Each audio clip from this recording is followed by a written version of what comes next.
Hello, I'm Joseph Feuerstein. I'm a gastroenterologist at Beth Israel Deaconess Medical Center, and I'm here with Dr. Stein, who's going to present to us on a recent paper that he published in GIE. Thank you.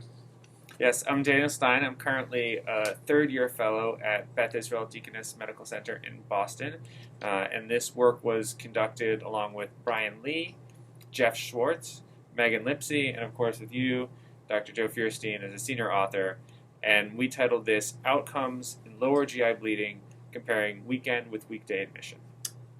Thank you, Daniel. So I'd like to start off with a couple questions. Where did the idea to address this topic originally come from? So, that's a great question. We know that lower GI bleeding is a very common indication for hospitalization in the U.S., and the estimated rate is about 20 out of 100,000 people years in the United States in terms of incidence. It's certainly something that's going to be seen by all practicing gastroenterologists. And even though it's often self-limited, mortality rates have been reported up as high as in the 3% range, and even higher in the elderly or those with comorbidities. And we know that current guidelines recommend performing colonoscopy typically within 24 hours, but that ability to perform urgent colonoscopy requires that patients have a rapid bowel preparation, and most importantly for this study, availability of endoscopists and procedure units. We know that management of GI bleeding is a multidisciplinary approach, and it often involves not just gastroenterology, and resources both for gastroenterology and other services can be limited on the weekend.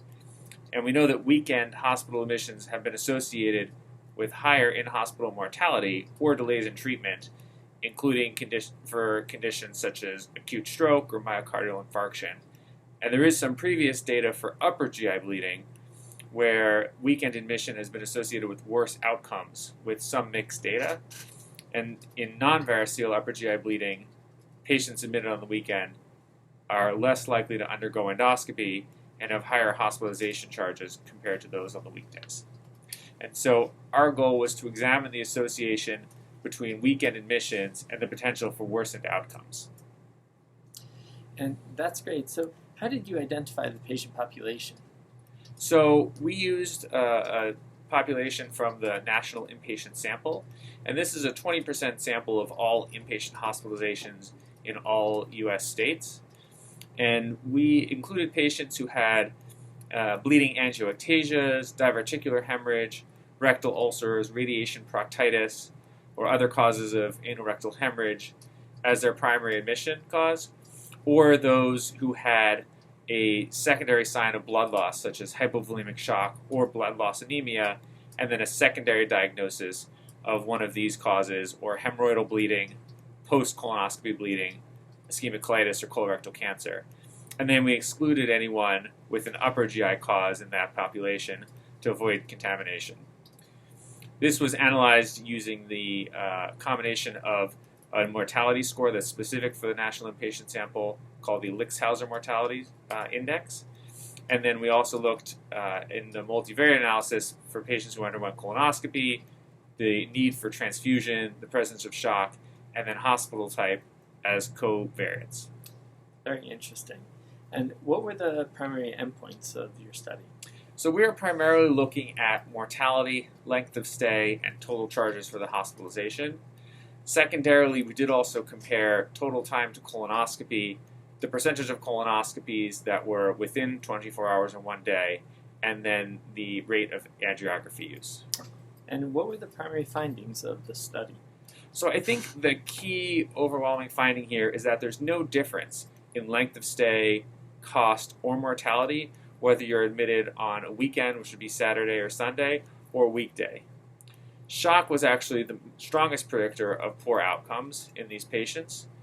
And colonoscopy was associated with lower mortality, but higher charges and length of stay, which has been fairly consistent across other studies. The plurality of the cases that were admitted were for diverticular hemorrhage, about 40%. Interestingly, while there was no difference in the time to colonoscopy on average, 29% of weekday admission patients and only 23% of weekend admission patients did undergo a colonoscopy within 24 hours. And there was no difference in the rate of angiography. And with this information, what would you say are the implications for clinical care?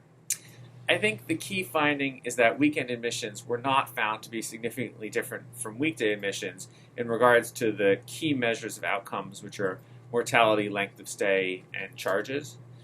There are minor differences in current practices, such as time to colonoscopy within 24 hours, but these really don't drive meaningful outcome differences for patients. Overall, the time to colonoscopy is similar, and a lot of that probably reflects the differences in lower GI bleeding versus upper GI bleeding, where the rate of intervention is low, and most importantly, patients require bowel preparation for successful examination, and that necessitates a delay for all patients. Overall, mortality was also quite low in lower GI bleeding. In this population, it was only about 1%. And I think that, certainly more examination, of course, needed in this area. Thank you very much. Any last minute comments? I think the big key takeaway is that, our outcomes and interventions for lower GI bleeding are still very much in flux and less standardized than we see in upper GI bleeding.